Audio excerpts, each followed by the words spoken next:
Hi guys, welcome back to another episode of Beyond the Record. And today I have Mississippi native Laeland here with me today. How are you doing today, Laeland? I'm doing good. It has been a long day, but I'm glad to be here. This is a very energy filling experience. So I'm very glad to be here. Thank you. I'm so happy you're here too. So let's talk a little bit about your background. Like, how did you get started with music? Oh my goodness. So I didn't know what music was growing up. I just thought it was like this thing. I thought it was like talking, which I guess it kind of is in a way. And I was like, Mhm. oh, everybody does it. But I love to sing. Oh my goodness. When I was a kid, I would not shut up. I think I annoyed my parents. I would walk around the house going la la la la all day, all day.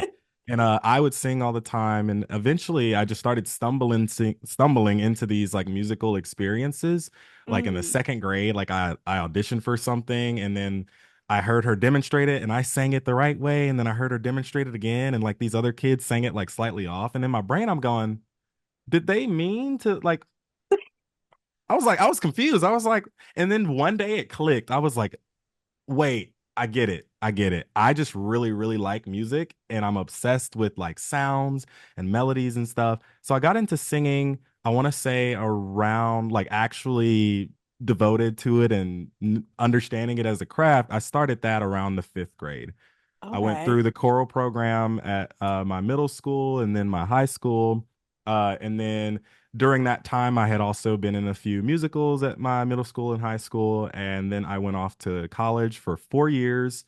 And my freshman year of college is when I started producing music. Ooh. And so it's been a whole lot of experiences wrapped into one. But yeah, I've enjoyed it. I mean, it's what I do. I can't help it. I love music. When I hear stuff, it just bounces around in my head all day and I can't get it out of my head. And so I think I'm just meant to be a musician for the rest of my life, for better or for worse. And so it's been a wild ride, but I've enjoyed every step of the way. I love it. I'm thinking of chorus too. When I was back in elementary school, I think it was fifth grade. I just started a new school and I joined chorus, and I definitely would have been one of those people in your class, like a little off, a little off. Baby And that's Leyland just okay. laughing at me That's because okay. No, now I understand. I get it. Like, and sometimes I miss notes. I miss notes. But when I was a kid, I was just a little bit more brazen about it. But yeah. yeah, it definitely a very interesting. I'm glad I didn't say anything. That would have been Mhm. awful. Oh my gosh. But Like, yeah. and like, are you guys doing that like on purpose? Like, Right. That's are what I thought you? they were. I was like, they're choosing not to sing the right note. This can't be happening right now. I was having a breakdown. I was like, did I do the right thing? Am I being pranked? I don't know. But okay, could I ask you a question? I know I'm not supposed to were No, you an yes, you can. alto or a soprano? Alto or soprano? Soprano. Come on, come on, come on. I knew it. I knew it. Okay, sorry. I just wanted to flip the script on you for a second there. Yeah. No, I love it. Like, I wish I was like actually good at it because if you like ask any of my family members, my friends, like I'm definitely the friend that is you say something and I got a lyric to go with it. You know what Yeah. I'm saying? But Oh, it's you just that not type. like good. It I don't be love that. hitting. Like that's the problem. So That's awesome. I want to talk a little bit more about your background too, like being from Mississippi, like how has that inspired like you and your music journey? Like, do you have any favorite artists from Mississippi? Yeah, right now I've actually very recently stumbled into like a very local scene here. Like, and Mm, by recent, I mean like within the last month. And so I've been okay. exposed to so many cool artists. A couple that come to mind, Mm, she's incredible. And it's VAE. And then there's a really cool band called Smokies. mm, They played a show like the other week, and it's the scene here is strange because it is all types of music. It used to be that you really could expect a lot of hip hop out of Mississippi, a lot of mm, country out of Mississippi, obviously a lot of blues out of Mississippi, mm, and you could expect those three genres and country, or I think I said country. You could mm, expect those genres to sort of dominate, but there, especially near Jackson, is a very underground indie scene where you're hearing alternative music, you're hearing experimental, you're hearing music you can mosh to, although I stay very, very far away and watch from afar and let everybody have fun. And if anybody falls, I help them up, but I'm not getting in there. And then you have a lot Absolutely. of yeah, you have a lot of R&B too, so it's a lot of great music being made, and it's been really cool to see that recently because I needed something like that. It was one of the things that I was Mhm. struggling with living here because I didn't think it was here. And so I Mhm. had to go places like, and I love Chicago. Don't get me wrong, Ben. I love Chicago. I had to go to Chicago if I wanted that experience, or I had to go to California or New York or Mhm. Orlando or, or Nashville and or Dallas. And so like I love having it be home because you drive Yeah. by, you come into Mississippi on the sign, you're going to see Mississippi, the birthplace of America's music. But Mhm. because of historical whatever stuff that's gone on here and in the South in general, a lot of artists, they don't find creativity here. They leave. They go to places like LA or New York, etc. And so Mhm. it's been an interesting experience. I'm very proud of my state now musically, and Yes. I mean, so many incredible artists have come from here, and so I think it's been awesome to see like this scene that's around my age with the same stories to tell, but in their own creative way, like come together in one spot. I love that. I think it's nice when you can like have like a local community too, like going to like the bigger cities and states and stuff like that. It's always nice. Like being from Jersey, I love me some hip hop, some R&B. Like that's my go-to for sure. And it's definitely alive and well here with the local acts as well. So it's just really nice to see it from other places too. Like you don't have to leave because I think that's the Yeah. question that a lot of like emerging artists do is just like do I need to leave my hometown in order to like be successful? And clearly it's working for you. So, Thank you. Yeah, you right I here. appreciate that. I want to talk a little bit about your stage name. I think it's like really unique and stuff. So how did you come up with it? Okay, I'm gonna take y'all back. I Okay. feel old. This is 2019. Okay, I'm in New Orleans, and I was facing the conundrum of my name, my real government name, is so common. Thank you, parents. So common. It's Bradley Davis. Like Okay. it's just like they couldn't give me like a Jeremiah. They couldn't give me like a Mackay. They couldn't give me like I, Brad, Something. Bradley. And you know what? I'm not mad. I'm not mad. But I realized too late. It was one of those, rookie artist mistakes that I've made my profile and I've released music under it, but my name is Bradley Davis on Spotify. How is anyone going to find me? Because there's 5 million Bradley Davises on Spotify. So that was Hmm. the first thing I wanted to solve. I went in on there and each name that I had come up with, I wanted to check to see if there was anybody named that name on Spotify. And so that was the Hmm. first like criteria I met. And then I started thinking about it and I was like, you think about all these big brands, they don't it didn't seem like they really sat down for any period of time before like Google, True. Amazon, Discord. You know what I'm saying? Like Uh-huh. Zoom. It's like it's just throw it out there. So I was like, I'm gonna just start saying the first things that come to mind. And I did like the name Leyland, but I like the Hmm. name Leyland as an Leland. But obviously Uh, that's a common name. But I still like the yeah. sound of it. And so I threw an A in there. And then I was like, okay, but that's not enough. We gotta scratch a little deeper. And so Hmm. I was thinking about a way to tie it into the message of my music, which is music should be something that we can use to immortalize ourselves. The way Hmm. people create music, the way people respond to music, and the way people create media around music, it keeps us alive, not only individually, but as a society. And so I came up with an acronym for it, and it's Let's All Embrace Life and Never Die. And so like that's the whole premise behind it is essentially we're going to make this music, we're going to live our lives and through that we can find a way to permanently make our mark on this world. And there's a whole bunch of people who have been quote unquote gone for centuries whose material is still being listened to and reinitiated through whatever modern innovative blah blah blah that's come out. And so I that's the whole premise behind the name and that's the mission behind the project of the name Leyland. I am so happy I asked you this question. Like I absolutely love this answer. Like this is like a journalist like this is a dream. Yes. I'm Thank just you. like so happy that I asked you this question because that is such a beautiful response. Like I literally had no idea. I was like, hey, this name's kind of dope. I like get the opportunity to interview him. Like I gotta have to ask him this question. Like, how did Yeah, this like come about? So yes, I appreciate absolutely that. love that. Thank you. Yes. Before we get into your music, I learned that you also teach like choreography to kids. So how did you begin on that journey? Okay, so once I got to high school, I ran into this thing called show choir. Okay. Okay. And at first I was like, oh, this is Glee. This is like, and I had never seen Glee, but I'd seen like commercials and I kind of had an idea. Oh, they sing and dance at the same time. I had no idea what I had gotten myself into. It absolutely changed my life. It was so much Wow. fun.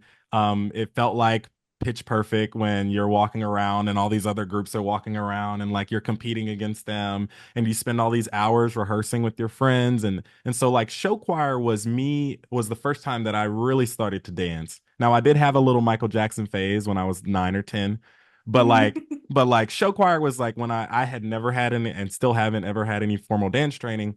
Oh Once I wow. left show choir, because I only got to do it for 3 years, because at that time you could only do it from 10th grade to 12th grade. Once I left, I Oh. was like, oh my goodness, like what am I gonna do? I love this so much. Mhm. And one of my directors invited me to choreograph something for like the middle school musical, and it Oh. wasn't going to be a paid thing. It was just come in and like work with the kids. And I did that, and it was so much. It reminded me of show choir. It was so much fun. And so I was like, oh my goodness, I have to keep doing this. I just have to keep doing this. And so, as the years go on, I work with more and more people, and my work starts getting out there, and I start getting like more clients. And I think I've been teaching choreography for about 8 years. Mhm. I think I'm on musical number 32. And then I've done several Wow. dozen show choir competition shows, fall shows, spring shows, all that type of stuff. And so I just recently finished doing like an all-state show choir thing where I had a group of 113 junior high kids. I know Wow. uh, I'm still, that's a lot of babies, whole lot of babies. But it was such a fun experience, and so I'm very blessed. I did not know it would go this well. I'll be honest. Like when I started, I didn't expect it to go this well, but honestly, that's the reason why I'm still doing it, is because it reminds me so much of the way that I felt in the rehearsal room, because I love rehearsing music and I love dancing and singing at the same time. I think that's so much fun to do and so cool. And I also like it because it's so difficult.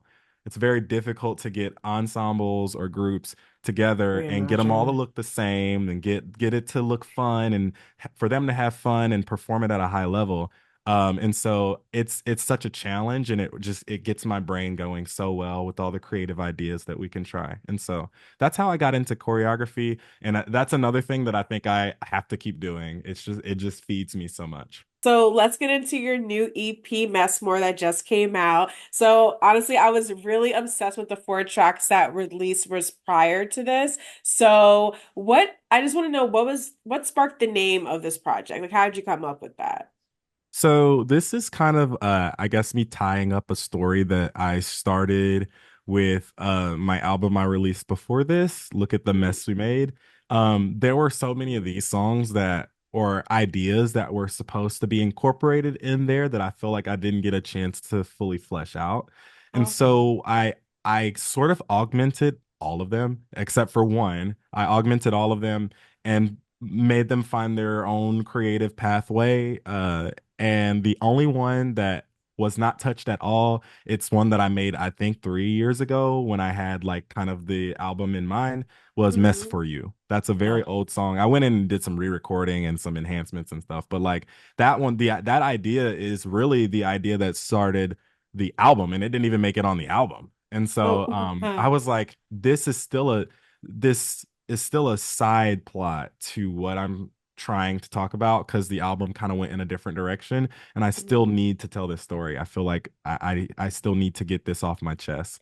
So Mhm. Messmore is just an extension of Look at the Mess We Made, hence the So cool. name. It's just a more of a mess, I guess. Yeah, no, I like that because it's kind of like, would you say it's like a deluxe in a way, but not really? Do you think it just sits as its own? It's I would say it's like it's as if I took a chunk out of Look at the Mess We Made and like Mm, planted it somewhere else and okay. propagated it and it grew into its own thing. I think that's the best way that I can describe it because I'm a plant person and I have all my plants sitting back there. And so it's Oh, like if I pluck this one song idea, which was supposed to be the idea for this big tree, and I just put it over here and let it kind of develop on its own. That's essentially what it would be. okay. Okay. I like that analogy. I like that analogy. I'm not a plant girl because I'd be killing all of them, but my bestie is. Shout out to Chioma, and she be trying to help me, but I had a cactus once. Like that was like a little like How, mini like but cactus, and and I it died? killed it. How? I don't know. Like, and my You friend don't gave even it to me, and I you was don't even like, really I have to got a water new. it. I know. I literally do not know how that thing is dead, but it is dead. Oh, I'm sorry. That's okay. Maybe I'll come to you if I need any like plant Yes, I like got you. I okay. my the, my biggest well, my biggest tip was gonna be get the plants that are easy to take care of. But if you letting the cactus die, we gotta like I don't know, we gotta do some gardening 101 or something. We I gonna figure it out do. though. I I believe definitely in you. I believe in you. thank you. You get to have another shot at this.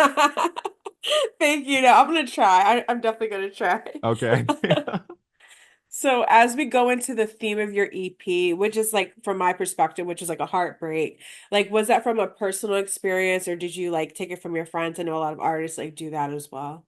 Um, yeah, there's a few personal experiences wrapped in there, but it's Mm, again, it's I I I try, especially with all my recent music, um, it's not any one particular story. It's a okay. theme.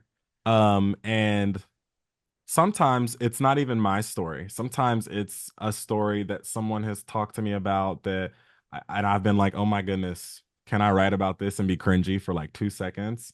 Or I'll watch a movie and get inspired by a movie, or I'll go on vacation and I'll be sitting on a cruise ship looking at the water, thinking about some made up thing, listening to Frank Ocean. So it's just like it could be anything.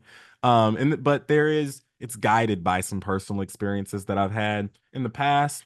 And it's been writing music about it has been my way to essentially like I guess navigate my emotions around it.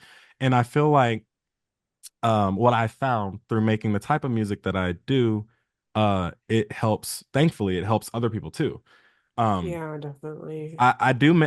Some artists, they don't make their music for other people. It's just a really nice coincidence that like the same way that it healed them, it's also healing other people. I'm sort of the half and half.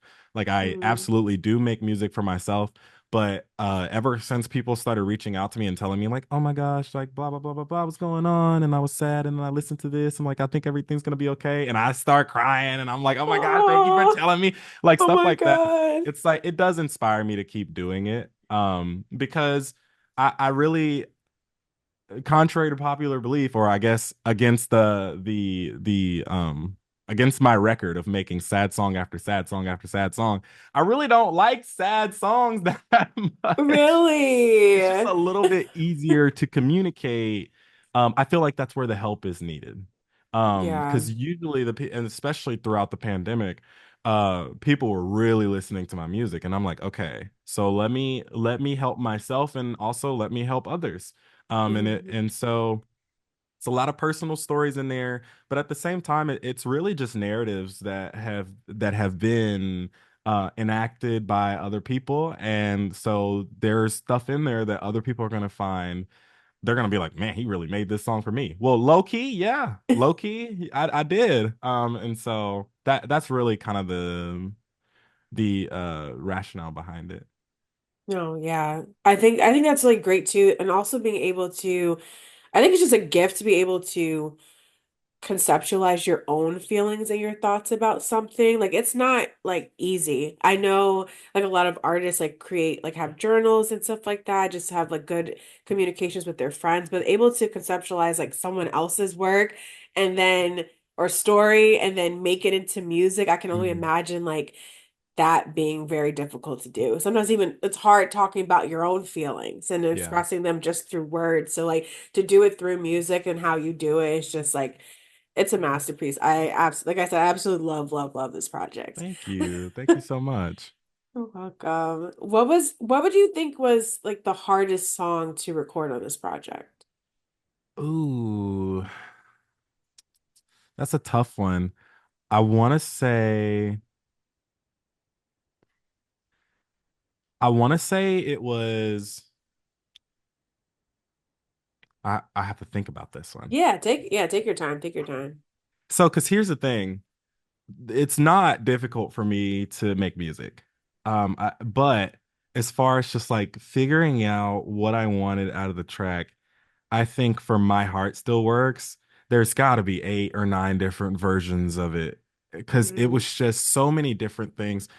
Skinny Atlas probably hates me right now. Like we went back and forth on that song so many times. I'm trying to figure out, like and it's a newer song. I think I wrote it this year, so it's not even really that. But it was such a back and forth, just trying to figure out like, oh, Skinny, wait, could you try this? Or like, oh, could we try this at this point and stuff like that. So I think that one was the hardest to write, but saying it was the hardest to write what is sort of misleading because like A, I love the process, and mm, then B, it wasn't that difficult to write. And then the same on an emotional front, I would say Messes was the most difficult one to come to terms with because like I freestyled Messes on my first like I listened to the piano and I pressed record and I kind of freestyled what I was already feeling. And that one I was like, I can't show this to anybody. They're gonna be, they're gonna be like, are you okay?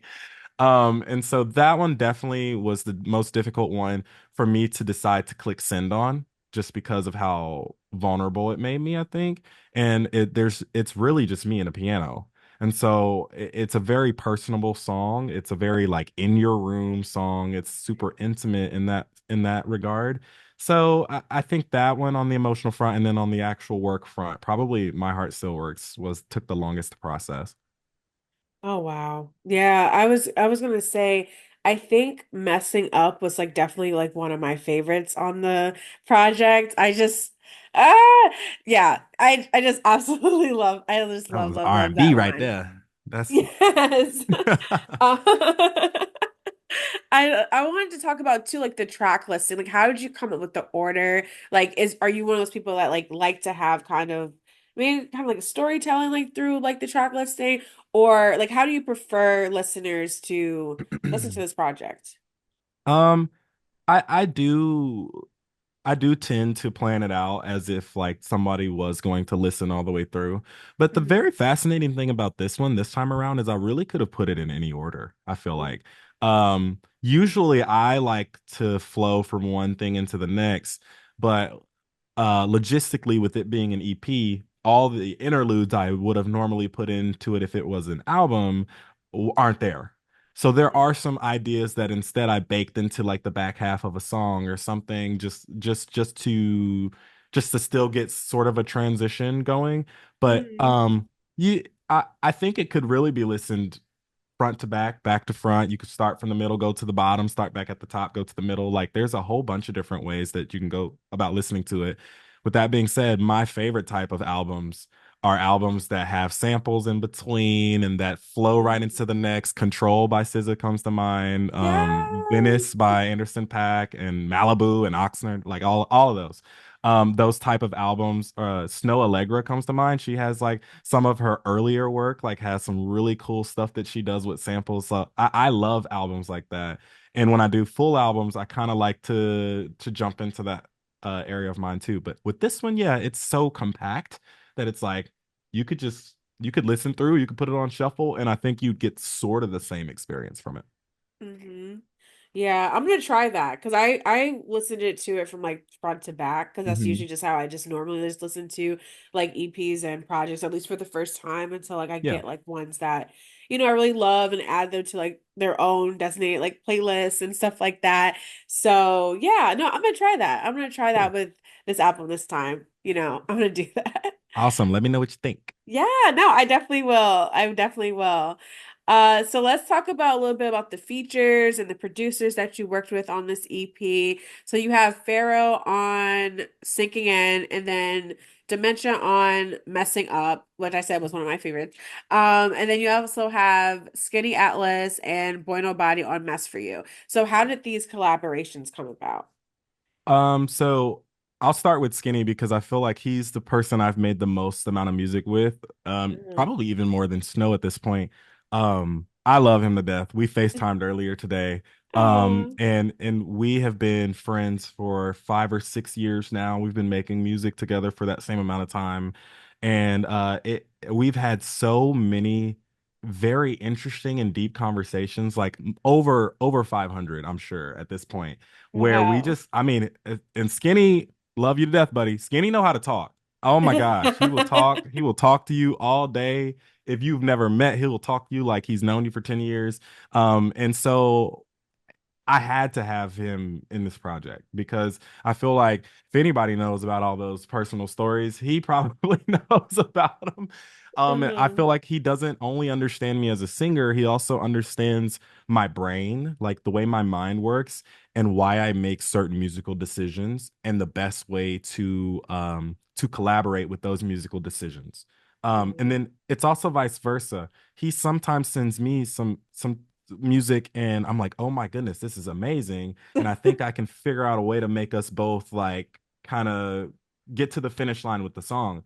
And so he Uh-huh. was definitely in there. He's in a lot of it. He did a lot of like post production for a lot of the project as a whole. I think there's only maybe one or two songs that he didn't produce. And then with Pharaoh, same thing. She's actually from Chicago. Oh, I met cool. her. I think I covered one of her songs and she was like, "Oh my gosh, I love this." And I was like, "Oh my gosh, I love you. You're great." And so we've made some music together. Every time I go to Chicago, I try to see her and she's awesome. Uh all the energy in the room and she's super sweet and she is so talented vocally. Oh my gosh. She is Really? like she's Oh, like this on the mic, like it's for great. real. And Dementia is, I think, the hardest working musician I've ever met in my life when it comes to like just putting out music. This guy, he'll be like, "Oh yeah, I just finished 6 songs today." I'm like, bro, I'm on verse one trying to like, I need a break. I need a mimosa. Like what are you what is going on? What do you mean 6 songs down?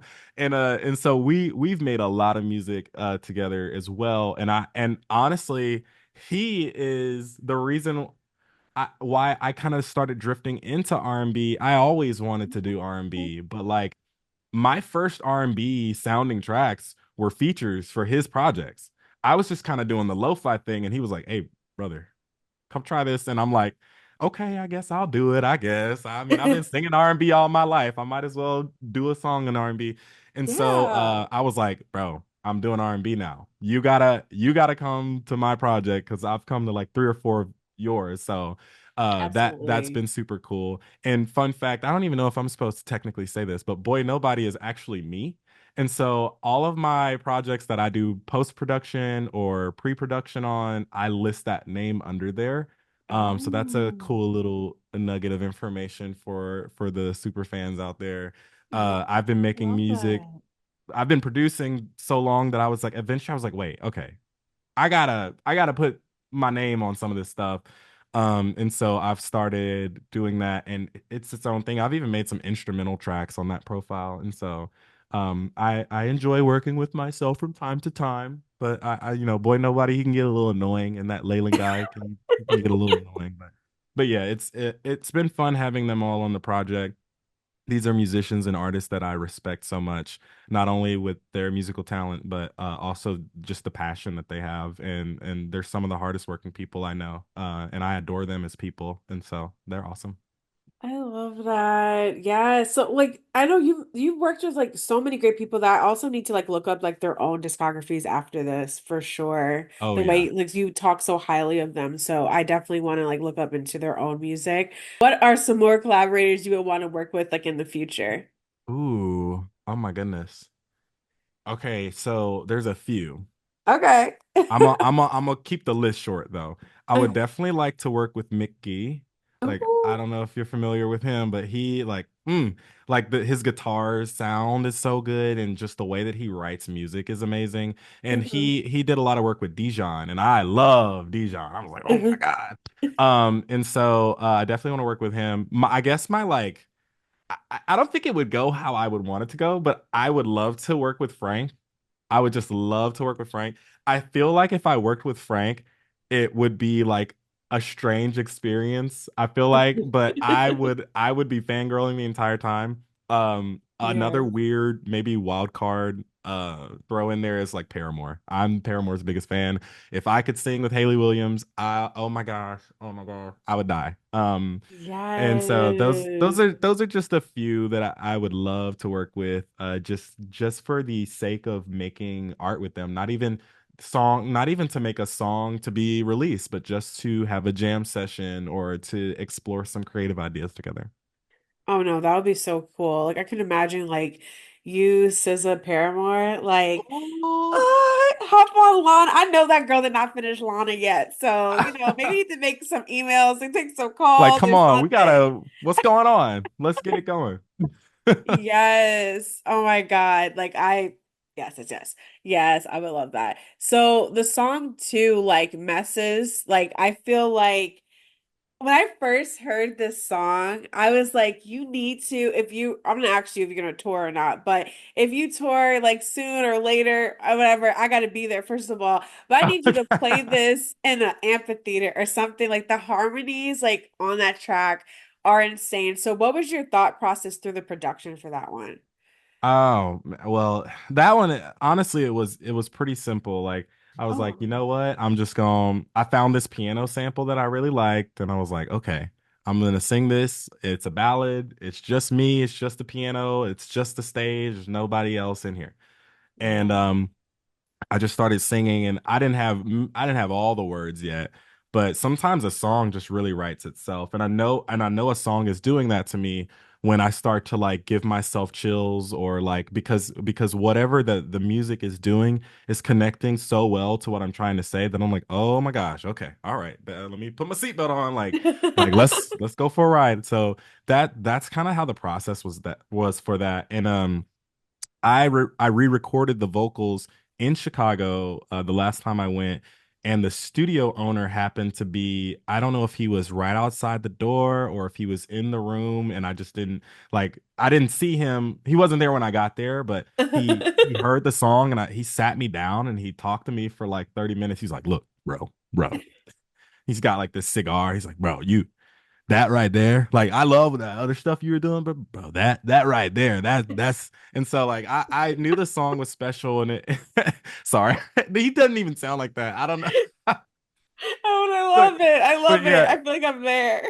it's my mom's favorite song on the EP. I think Oh. because like she's seen me grow up like sort of like the John Legend-esque like singer, and so a piano ballad, she loves a piano ballad, and I sing to my mom all the time for like Mother's Day and for her birthday and stuff like Oh that. my So God, she you're she so liked it too. sweet. But yes, if I tour, which I would love to do, and I'm trying to put some stuff together to play some local shows at the very least. But if I do that, I'm definitely doing Messes because that is a song. It not only fulfills me creatively, but when I did the old lo-fi stuff, it didn't challenge me as a singer. It was just, hey, I'm sad and I'm singing about it. Like, and that was it. And that's cool. But like with this one, I was like, I could do stuff. Like I was like, oh, I'm singing. I'm about to sing my ass off today. And No, so you I sang on that track. You sang, okay? You thank sang. you. Not sing, you I sang with the sang. A. So yeah. Yes, yes. Because I'm gonna talk to you about more so about like what are your next steps like after this project? Like what can fans expect from you? They can expect some different stuff. Like I still feel like it's hard for me to just stay on the same genre. I don't know. I just have that problem, and I know a lot of artists like they get scared to switch because they know what people like and they know what works. And I think one thing that I really love about Network is that they've really always encouraged me to be the artist that I want to be and also encouraged me to try different things. And I trust that the people who listen to my music listen to it because of me and my voice and the stories that I tell, not necessarily the genre that I tell them in. And so Yeah. I'm looking to make more live friendly music because I performing is what I love to do more than anything else. I love recording in the studio, but at the end of the day, I'm just gonna pack it up and then dip after I'm done. Whereas for a show, like I love being in the room with other people and singing to them and having them respond to me. I'm a performer at heart. So I'm that's my next step is I'm attempting to branch out and do different things that I've never done before with my sound. And also I'm attempting to get into some live spaces. So Yes, no, I would love, love, love to see you live. Like, I don't even care if like I have to take a flight or something. Like, I love traveling anyway. So I would definitely see you if you go to Chicago or obviously New York. Like, I'm right there. So, like I said, for that song alone, I would just love to see it. Like, I literally. really appreciate that. Okay, well, if I swing up there now, you better come see it. I will. No, Okay. Ben, hit me up. Seriously, hit me up. Okay, so my last question. So, where can everyone follow you to keep up with your music? Okay, so you can follow me on just about any platform at Laeland. On Instagram, it's Laeland and then an extra D at the end because somebody took the other one. And then on Spotify, Apple Music, SoundCloud, Amazon, Deezer, YouTube Music, anywhere you can think of that has music, it's Laeland, Laeland. And yeah, if you want to keep up with my choreography stuff for some strange reason, it's at the Bradley Davis, so THE Bradley Davis on Instagram, and I do a whole bunch of show choir and musical content on there as well. And I also have a podcast that I do during the spring. It's called Southern Shows. It's a show choir podcast where I talk about a lot of show choirs down here in the South. So it's a whole bunch of interesting stuff over there too. But yeah, you can follow me anywhere, Leyland. You'll find me. Just Google it and good luck from there. Yes. So absolutely, we're going to be keeping up with you. So we're going to move on to our hot topic, which is about, since your project is about heartbreak, so I want to talk a little bit about like what are some ways that you find yourself coping with it? Well, I think outside of making music about it, I have to keep myself busy. I have to. Yeah. And sometimes I know like I have longer days than I really should, but like Yeah. I think that when I have to sit by myself and do nothing for an extended period of time, it doesn't but I have to be moving. And so like right now, I technically have three jobs. I teach choreography, I am a recording artist and I'm teaching at a high school right now, actually, for choral music. So Oh, I'm like, and I'm wow. in college. So I'm like, I'm definitely keeping myself busy right now. That's one major way. When I find myself on the off season where I'm not doing like long-term substitute positions for high schools or anything like that, I go to the gym. I go for walks. I like to go find pretty places around my area. I love to travel. I love to read. I just finished reading a book called The Measure. And so it's a very interesting book. I won't go on a tangent right now because I just finished it and like my whole world has perception has changed. But yeah, I've tried to find different hobbies to keep me busy. And then of course I have some amazing friends around me. We hang out almost every week. And so those are the ways that I find myself coping with heartbreak. But also, I've realized that through just existing in life in general, Yeah. having a nice routine and a purpose, it doesn't matter if I have experienced heartbreak or will experience heartbreak or if I'm in a great mood or not in a great mood, if I can build this life around me and these people around me up and be a service to them and everyone is taking care of everyone, it we could be having any type of day and the wheel keeps moving type Yeah. shit. And so like I'm very Oh. very happy to keep brick by brick building that so that like if I ever experience heartbreak again, I know that like I can fall back on the people who support me and on my interests and my purpose and of course music and so that's my biggest coping mechanism is I've been slowly building my life to a point where I can deal with that a little bit easier. I feel you. I feel like it's been a minute for me, like having heartbreak for sure, but definitely keeping yourself busy is number one. I'm a workaholic. I feel like I Yeah. have a million things going on at once, but I love it. Like everything I do, I absolutely love. And I'm just so like blessed that I can just be able to pay my bills doing things that I love. You know what I'm saying? Like in like that genre. So I think definitely keeping yourself busy, working out, like even just walking, when you said like pretty Yes. places, like finding that around my area, I absolutely love that. And you could just go around and just think about something else. Reading. I'm such a nerd. I was reading, I already beat my goal for the year. Okay. So I'm What was so your goal? happy. Thank you. It was my goal was only 12 books. It was 12 books. Come on. Yeah, thank you, thank you. Because last year I did 8, so I was like, okay, and I was supposed to do 12. So I was like, no, no, no, I'm hitting it this year, and I'm on book 16 now. Oh, So I'm so awesome. happy. Yeah, That's what's up. I love reading. It just takes you to like a different place, Oh like yeah. different perspective, and especially with writing, like you writing music, me writing articles and Mhm. whatnot, like you get to just like see the written word in like different ways and creative ways, and just gives you like your brain just starts just going and going. So Yeah. I That's totally awesome. agree with that.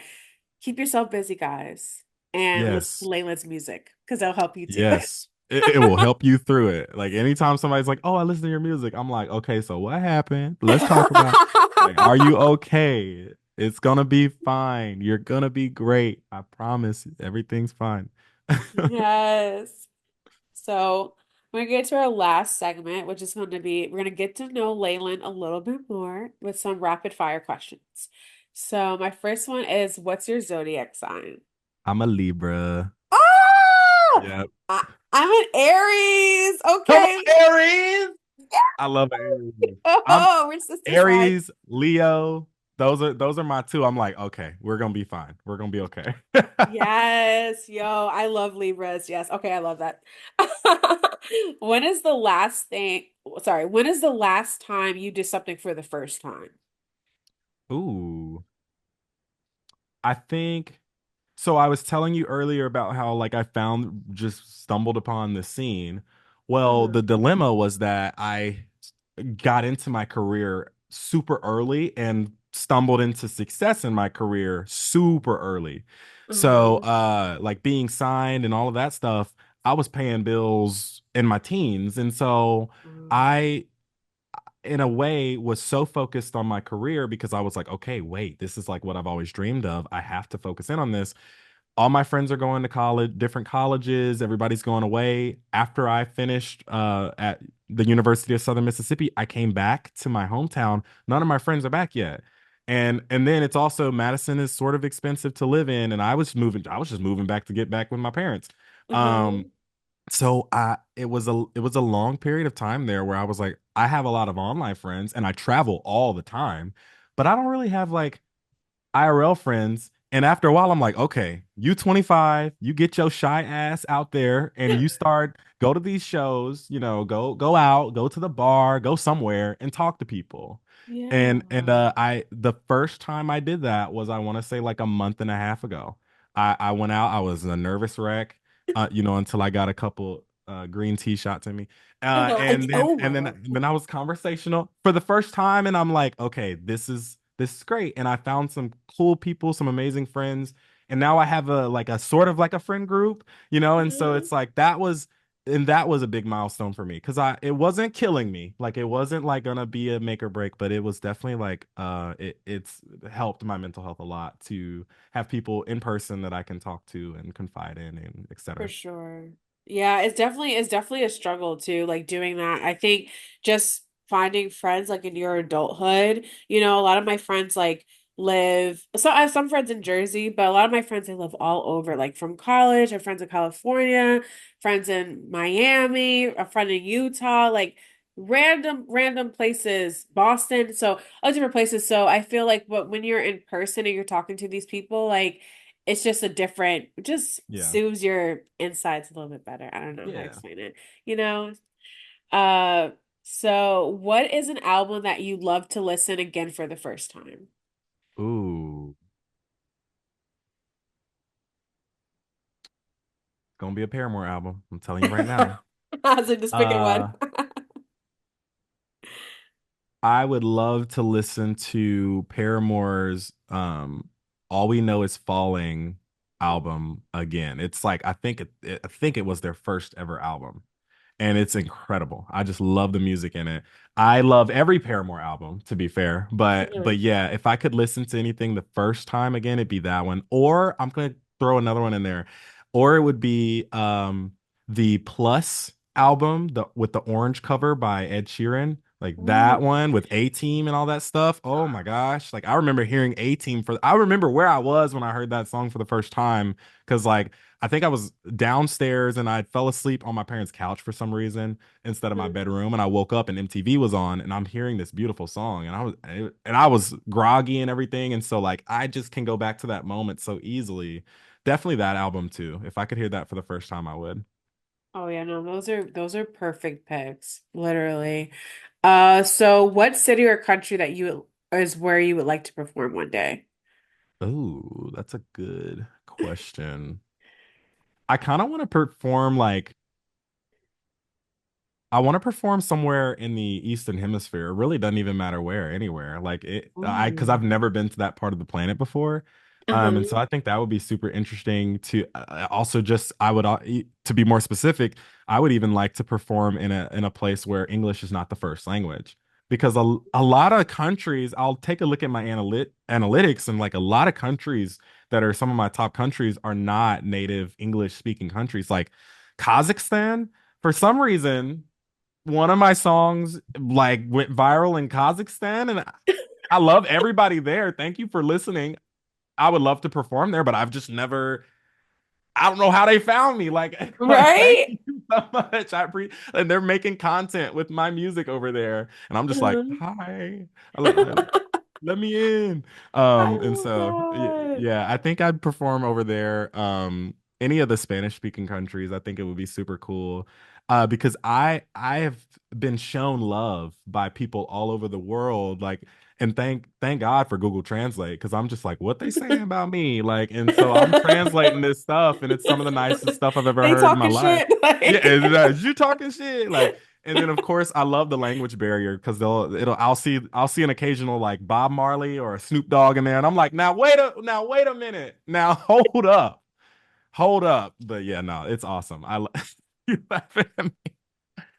It's awesome though. I mean, it's some of the nicest people I've ever met, and they're so encouraging. And this it's just something different. The energy is different. Like they're very passionate about music all over the world. I find that people are super passionate about music. So yeah, that's super cool. yes, international tour. Let's do it. So if you weren't a singer, then you would be blank. Hmm. So I'll be honest with you. I'm doing right now what I would do if I didn't end up singing. I would still be a teacher, I think. Uh-huh. Um, and I had a very difficult time processing through the general education system. I had a lot of behavior issues, and it was not until I found musical theater really, but musical or music in general that I found my place and I found where I could exert all of that energy that I had that I was being a class clown and that wasn't helping. But I realized, oh, here's a place where I'm supposed to be funny and I'm supposed to Uh-huh. draw attention to myself. And it saved me. Honestly, I could not even Mhm. imagine what I'd be doing right now or if I'd be here if it wasn't for music. And so if I can help even one student who is going through the same thing or even not going through the same thing but looks to seek a further connection with music, if I can help them do that, I'm sort of paying it forward because if it weren't for my mentors, we wouldn't be having this conversation right now. And I would probably, True. to be honest, would not be having a conversation with anybody right now. And so like that is it's probably what I'm gonna do. I'm an and person. I'm probably gonna sing and teach and dance, but if I wasn't singing, I would still be teaching something, whether it's English or history or something. Just because the educational process, I think it's so important. Oh, And the appreciation that teachers get oftentimes falls short when it comes yes. to like they often get overseen. And so any teacher out there I commend because it's not easy. It's very difficult sometimes. But I mean, they do it for a reason. They have that same passion in them. And so yeah, that's definitely something I would be doing if I wasn't a singer. I could definitely see that from like secondhand because both of my parents are teachers and they just love it, and I Yeah. don't think you can do that job without loving it. Oh yeah. Yeah. No, it's I feel that. Oh my goodness. The You money, cannot. the money ain't gonna help. Okay. You gotta love it. You gotta love it. They absolutely just love it. Like, I don't know, but teachers are like, the first people outside of your parents that are really just like there to like help mold you and stuff. So they just have a superior job and they need more money. Okay. Yeah, So please, if you're hearing this and you draft legislation, oh my goodness, I don't know why you'll be here listening to yeah, me, but please help us out, get us out there. Okay, thank you. All right. absolutely, absolutely. So who was your teen celebrity crush? Oh, I was kind of crushing on everybody. Who can I go back in my mind and just like so definitely like when High School Musical came out, it was like Vanessa, is it Hudgens? Yeah, I Hudgens, had a yeah. crush on her. I had a big crush on SZA. Oh my goodness. I was convinced I was gonna marry SZA. I was like, this is Also, happening. so. Back when I was still a little delulu. I was like, I'm marrying SZA. It's just I'm sorry. And so she was a big crush for me. I'm trying to think who else. I had a strange crush on Lola Bunny, like when Space Jam came out. She's I was pretty like, though. that's is that a bunny? I don't think that's a bunny. Like, why would they do that? Yeah. Like, She's like I was really like, long ears too to be like a right. bunny. Like, but I don't know, I, maybe it's a different like type of bunny. I don't I was like, I ain't never seen no bunny look like that. Now, what is this? What is this, Looney Tunes? But yeah, no, I that's probably the oddest celebrity crush I ever. know. I love that. Oh my God, yes. So my last question for you is one thing that you would like to manifest for yourself for this year. Ooh, I I need to. I think I would like to manifest being more open to people and being more empathetic to people. I Ooh, find that in the day-to-day busyness, sometimes it's not that I don't feel like I lack compassion, but I feel like I can always do more to be more compassionate and to be more welcoming to people in a space. And I think that sure, like everyone can do their part, but I really want to make it a big personal note to try to be the one that is constantly letting people in or constantly being compassionate towards others. I feel like there's always more that I can do. And so before the year is out, I want to do a better job of that, I think. yeah. It's not easy at all. Oh It's no. really not easy like letting people in. And I really commend you for wanting to do that, but saying like you want to be more empathetic and all that type of stuff because it's like not an easy, Mm-mm. thing to do I'll be like ready to at clock all. out. I'm like, nope, sorry, bye. So yeah, I gotta do better. Exactly. It's so freaking hard and I don't think people get like enough credit who are just like able to do that like from like no training, it's just like Yeah. in you to be like that. So I commend you for that. So Thank you. I love that. It was literally so freaking nice speaking with you today. When I go back and edit this, I'm just gonna be cracking up. I know, I know. It was so, so, so nice talking with you. It's really cool to have someone who you really are excited to talk to because of like their music and stuff. And then you also turn out to be just a great, hilarious human being. Thank you So so much. you're I'm a blessed. Oh my welcome. gosh. Thank you. I appreciate it. I appreciate the questions. Some of those questions I haven't been asked before. And I love that. Oh my goodness. I don't like getting on an interview and being like, I'm gonna answer this question for the 100th time. Oh, please don't make me do that. So I really appreciate like I can tell that you have such a connection with this. And I Thank love your you. personality. I think you're super sweet and thank you Yeah. for having me on. This is such an honor.